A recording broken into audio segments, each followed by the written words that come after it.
The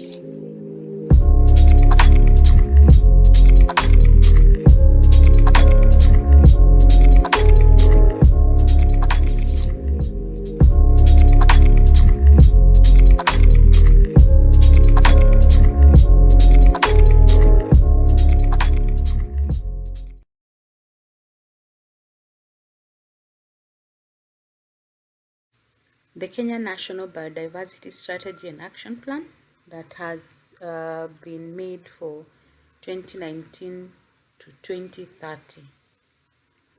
So this is a document that contains the Biodiversity Action Plan for Kenya, and generally, as you can see in this table of contents, it is going to be outlining the various biodiversities that we have within our country, the ecosystems and biodiversity threats, consequences, and what are the responses, the values of biodiversity and ecosystem services in the country, and their contribution to human well-being. What are the barriers and lessons that we have learned over the years in the implementation of the first National Biodiversity Strategic Action Plans, then justification of developing a revised and updated action plan. That is now the one that we are currently reading, 2019 to 2030. It is also going to be outlining the strategy, and within the strategy, what's our vision as a country, what's our mission, what are the principles that guide that strategy, then what's the scope, what are the goals, what are the strategic goals and strategic targets, and then the strategic approaches that are going to be employed, such as utilization of world conservation strategy provisions, using climatic zones. We have the use of economic instruments and the use of eco-agriculture approach, mainstreaming of climate change adaptation and mitigation into biodiversity conservation, design, development and implementation of this system, and of course the revised action plan guided by the relevant international treaties. And of course now it will also outline the actual action plan, and then how is the implementation mechanism, how will we monitor that action plan and evaluate and also do reporting. So essentially, if you read this document as a whole, it's just about 133 pages. It's going to give you an overview of the biodiversity within the country, what are the statuses of each ecosystem, biomes, various animal biodiversity, plant biodiversity, water, forest biodiversity, among others. It will also outline what are the various threats that we have experienced, and then of course the consequences, such as what are the endangered species, any extinct species that we are currently having in our nation, and how has it been moving on over the years.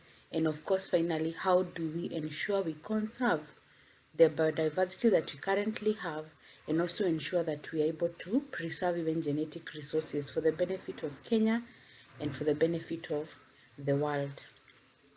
So here we have some acronyms, and then what I have highlighted in yellow, I would want you to at least make sure you read. If you're not able to read the whole document, ensure you read the places that I have outlined in yellow. That's the Cabinet Secretary's forward. He's giving an overview of how it has been, how the biological resources have been within the nation, how they have been affected by various issues like climate change. And then we have an executive summary. Now this summary gives a summary of everything within this document. From what we have said, we are going to be looking at what is the status of biodiversity in Kenya, what are the threats, what is the strategic plan, action points, how do we evaluate, and how are we conforming in all this to international treaties and standards. So executive summary is very, very critical in helping us to map what the whole document is all about. So kindly look at that. So maybe something that I can just read here is biodiversity status and trends in Kenya. And we are told that Kenya covers approximately 583,000 square kilometers and straddles the equator between 4.5 degrees south and 4.5 degrees north latitude, with a coastline of approximately 640 kilometers.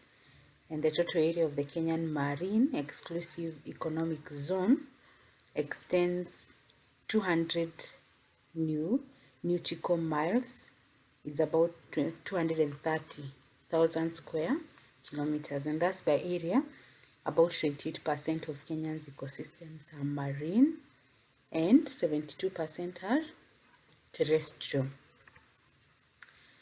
So we have about 2/3 of Kenya is less than 900 meters above the sea level, and 1/3 is now what we have the highlands. And the highlands are mainly in the southwestern Kenya, host 5 major water towers. That's the Mount Kenya, Mount Elgon, the Aberdares Range, the Mau Escarpment, and the Cherangani Hills. Of course, you have the Great Rift Valley stretching north-south across the country and splits the highlands into the western and the eastern part. And the Rift Valley, of course, contains numerous closed basin lakes and freshwater lakes like Lake Naivasha, Baringo in the eastern branch of the Rift, and the Lake Victoria, which lies between the two rift branches. Freshwater and saline ecosystems cover about 8% of Kenya, including the rivers, lakes, and wetlands, with Lake Victoria, Turkana, Naivasha, Baringo being the 4 largest inland water bodies. The national biological resources, of course, are very fundamental to our nation's prosperity in the light of Kenyan Constitution 2010, Kenya Vision 2030, and of course the SDGs. They provide the Kenya population with food, medicines, energy, shelter, employment, foreign exchange. We can never overemphasize the use of national biological resources. And of course, further to offering multiple opportunities for human prosperity, national resources are vital to national economic engines such as agriculture, energy, of course, tourism, manufacturing, wholesale and retail trade, business process outsourcing, and financial services sectors, which largely will depend on them in various aspects. Kenya is endowed, of course, with diverse ecosystems and habitats that are home to unique and diverse flora and fauna. The country's rich biodiversity can be attributed to a number of factors, including, of course, a long evolutionary history, the country's varied and diverse habitat types, marine, terrestrial, of course, and then marine we have salty and freshwater. All those help us to have diverse habitats within our ecosystems. Of course, we have diversity of landscapes, the lowlands, the highlands, and of course variable climate conditions in different parts of the nation, providing different kinds of biological resources. About 70% of the national biodiversity resources are found outside protected areas, while the remaining 30% is now what we have protected within national parks, reserves, sanctuaries, gazetted forests, and heritage forests. So you can see that even more percentage is actually not protected.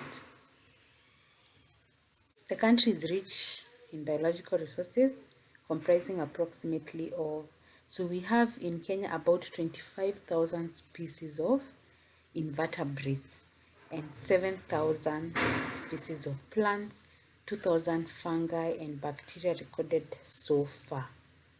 An enormous species of plants and animals inhabit the country's varied habitats, ranging from its crowded and colorful coral reefs to the icy alpine moorlands.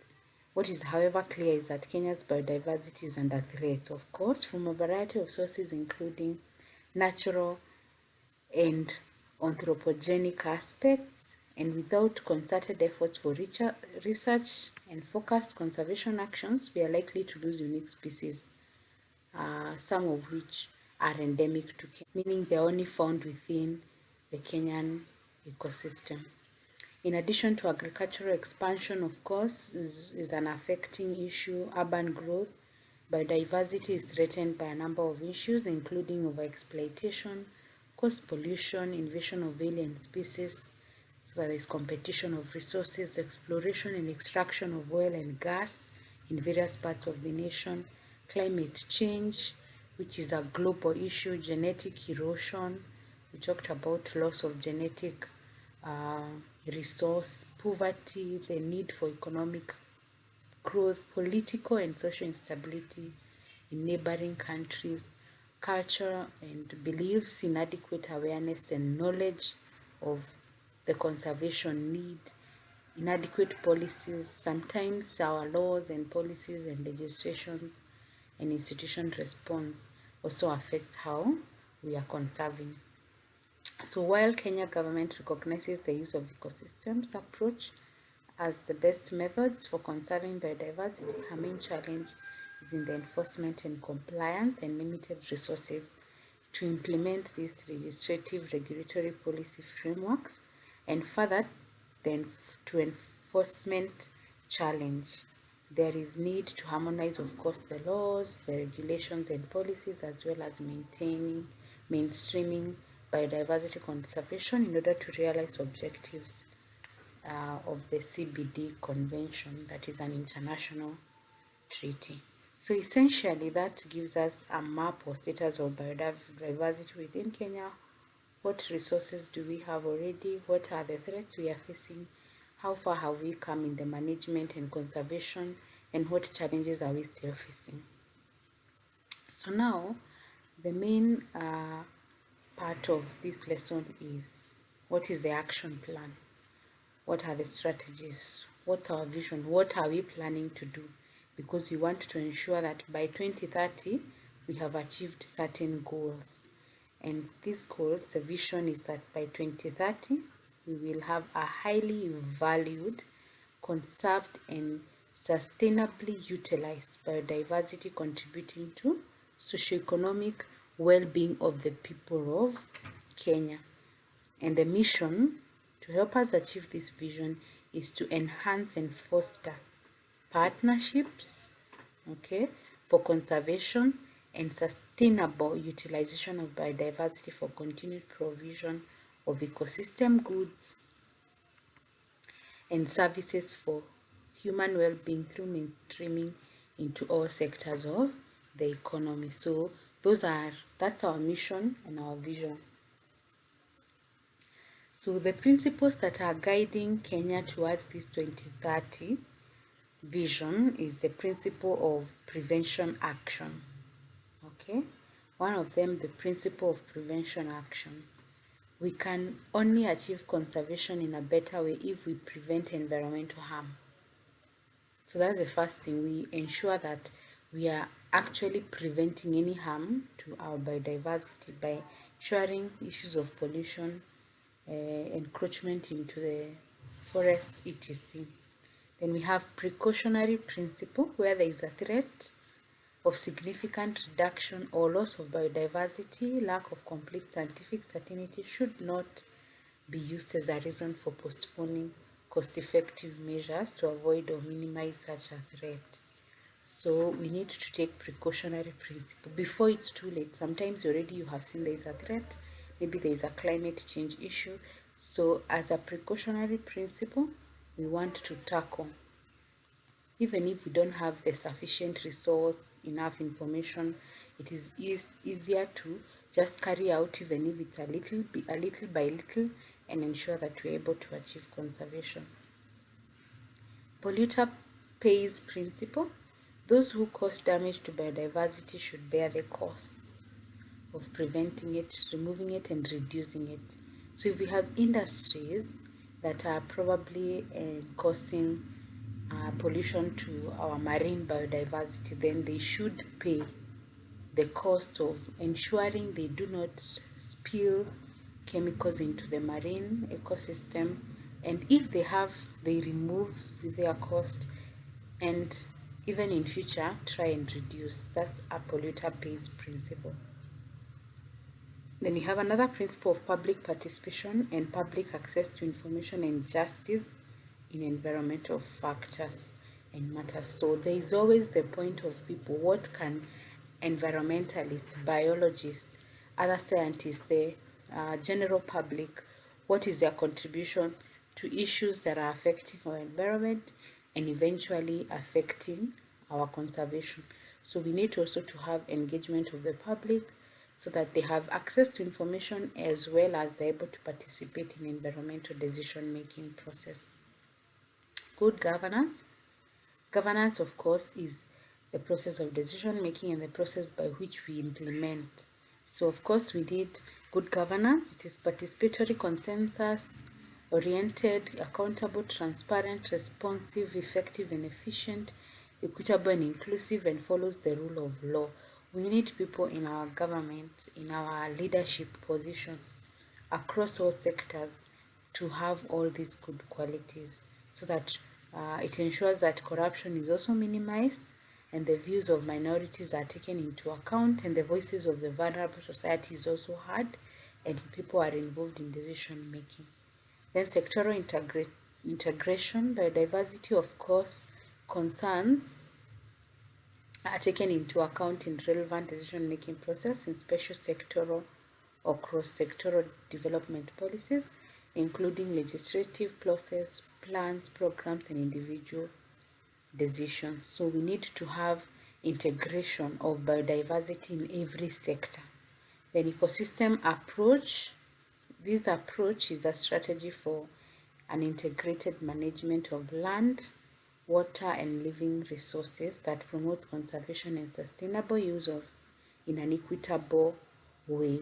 Okay, so this approach is based on the application of appropriate scientific methodologies focused on levels of biological organization and which will encompass the essential structure, processes, functions and interaction between organisms and the environment, and it recognizes that humans with their cultural diversity are an integral component of many ecosystems. The ecosystem approach requires adaptive management. So those are the various principles that we require or that we are using in the 2020-2030 vision of conservation of biodiversity. So now the goals, they have been broken down. We have various goals, about 6 of them. We have 6 defined strategic goals. And then in each goal, there are various strategies. Like for example, in goal 1, we have strategic target 1, target 2, 3, 4, etc. So I'll just focus on the goal, and then for the strategic, maybe just look at one and then you can go through the rest. So the very first goal is mainstream biodiversity conservation and sustainable use into decision-making processes across all sectors to address underlying causes of biodiversity loss. So here we are involving everybody to discuss what are the causes, because we can never be able to solve something unless we understand what is the problem at hand. For example, strategic target 1 is that by 2030 at the latest, the people are made aware, including through participatory world and international days celebrations, of the values of biodiversity and sustainable land use, and are taking necessary steps to conserve and use nature sustainably. So you can see that we are trying to ensure that in all sectors we are able to address the causes of biodiversity loss by ensuring that through days and celebrations, people can be made aware what is the value of conserving this biodiversity. Then what steps can we take, how can we conserve, and how can we use nature. For example, if we are using, of course we use trees for making our houses, how can we use a tree and then plant another one, even as we encroach into our forest, how can we ensure as we take we are also planting, and where necessary avoid also cutting down of trees. Then goal number 2 is reduce the direct pressures on biodiversity and maintain their capacity to provide goods, services and support livelihoods. How can we use biodiversity for our benefit. So maybe I can use one. Strategic Target 9, by 2030, areas under agriculture, aquaculture, river systems, wetlands, dry land, mountain and hilltops, and forestry are managed sustainably based on spatial land use plans, management plans, ensuring biodiversity conservation. So you can see that we're able to define different sectors, different sections of biodiversity, so that once we manage them sustainably, we avoid the loss of biodiversity. Then goal number 3 is to safeguard ecosystems, species, and genetic. We talked about this ecosystem biodiversity. We talked about ecosystem diversity, species diversity, and genetic diversity, including agro biodiversity to improve the status. Okay. So, for example, we can look at Strategic Target 21. By 2030, ecosystems that provide essential services, including services related to water and contribute to health, livelihoods, and well-being, are restored and safeguarded, taking into account the needs of women, indigenous and local communities, the poor, and the vulnerable. So any ecosystem that is essential for providing an essential service, that includes services related to, of course, water is important for livelihoods, anything that contributes to health. Our forests are a source of medication, that also contributes to livelihoods and well-being. We need to restore them by 2030 so that we safeguard the needs of women. Women are the ones who are involved in home a lot, so there is the issue of water, the issue of firewood, etc. And then, of course, indigenous and local communities within certain areas, so that their biodiversity surrounding them is restored. And of course, the poor and the vulnerable, so that we do not displace maybe certain biodiversities that are useful for hunting for the poor, the vulnerable, among others like children and the old. Goal number 4, promote and enhance fair and equitable sharing of benefits. We always have benefits that accrue to using biodiversity and ecosystem services. So, for example, we have let me use Strategic 23.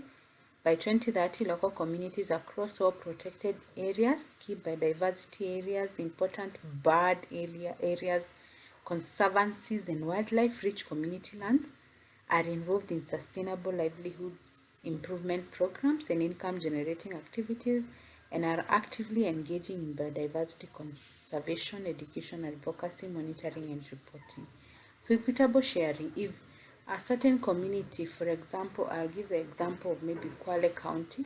Kwale County will have things like Wasini Island, where we have dolphins, and usually there'll be local and international tourists that will want to see dolphins, and they go to Wasini Island. There's a cultural community within that area that has various kinds of lifestyles. So in that situation, there are many people who are likely to benefit. So as much as we protect the area, we have to ensure that the people within the community, if they live within that area, they get the best benefit in terms of economic empowerment, improved livelihoods, because of the fact that they are within that area. So we need to promote and enhance fair and equitable sharing of the benefits. Goal number 5, strengthen participatory planning, knowledge base, and capacity building for biodiversity conservation.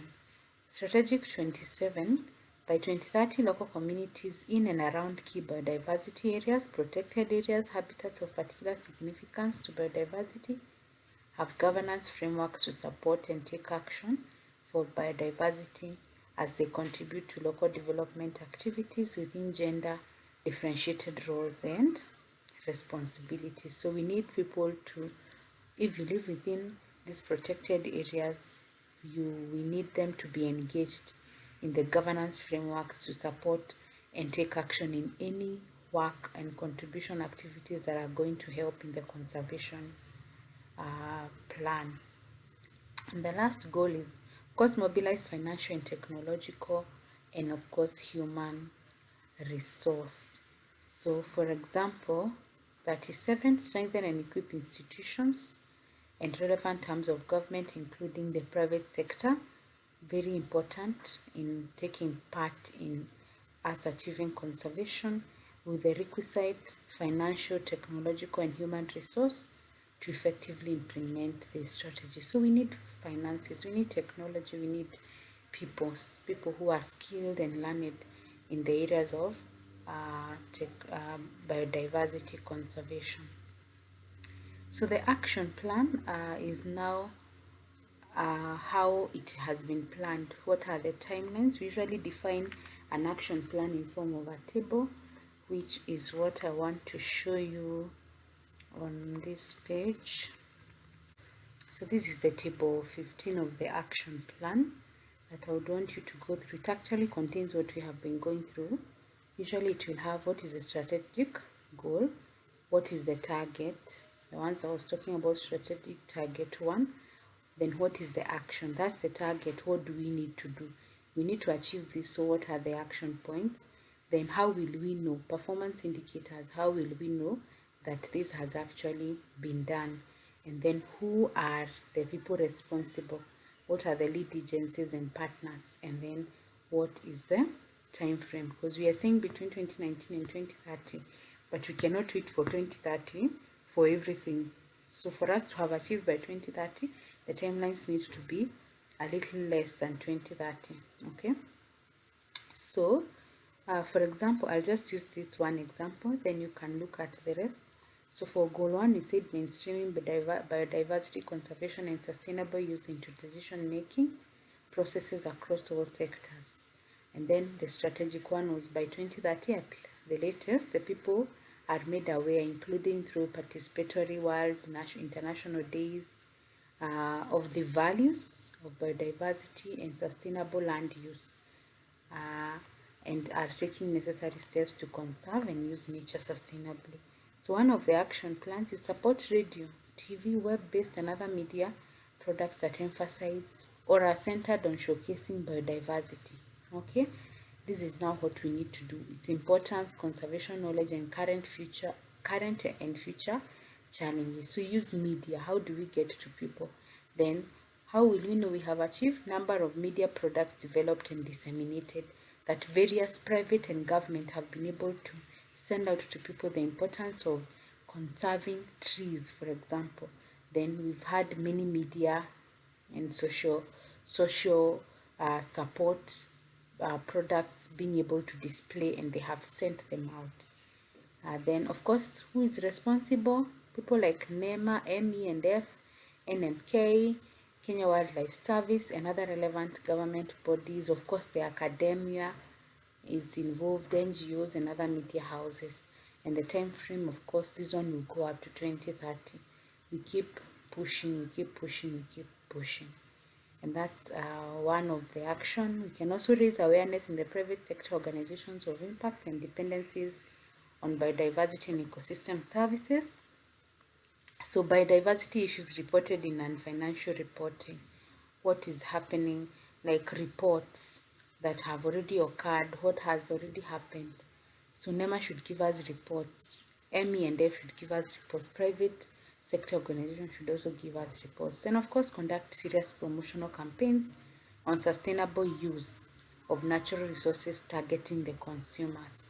So campaigns now of how do we use natural resources for our benefit. Then of course, we will see this by the number of promotion campaigns targeting improvement of consumers. NEMA again, ME and F, private sector, and again also the time frame. So that's the action plan which I would want you to go through. And here it is, it's quite large. You can see it is quite large, but it summarizes that goal 2 as we have looked at each and every one of them. Then goal 3, then goal 4, goal 5, and finally goal 6. And we can see that People responsible will keep increasing. Here we have like Ministry of Tourism, private sector communities also will be involved in some of them, academia, research institutes, Kenyan National Bureau of Standards, KRA, yeah, etc. So that is the Kenya Biodiversity Action Plan.